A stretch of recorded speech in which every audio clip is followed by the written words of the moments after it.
Alors, vous avez été ministre de l'Intérieur de 2011 à 2014. Que répondez-vous aujourd'hui quand finalement on accuse la Belgique de laxisme, notamment avec ce qui s'est passé à Molenbeek? Écoutez, je trouve vraiment très indécent ce qui se passe parce qu'on est face à une problématique qui est une problématique non seulement mondiale mais européenne.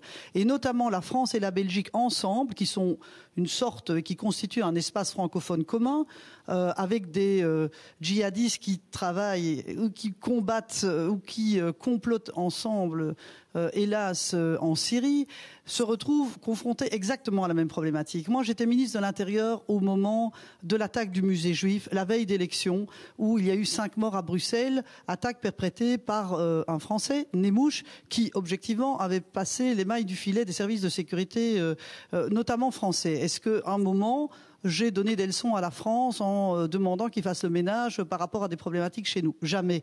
On est confronté à la même problématique. Et je crois que les autres terroristes et kamikazes sont de nationalité française, n'ont pas nécessairement de lien avec la Belgique. Alors je trouve un peu facile, pour certains, pas les autorités officielles, de venir avec beaucoup d'arrogance donner des leçons. Nous sommes face à un nouveau phénomène inquiétant, qui demande des mesures nouvelles. C'est vrai que nos services sont parfois débordés et que bien évidemment nous devons investir encore plus en matière de sécurité. Nous sommes tous les pays européens soumis aux mêmes règles budgétaires et aux coupes budgétaires au niveau de l'État et au niveau notamment de la sécurité, ce qui est absurde. Il faut une immunité en la matière.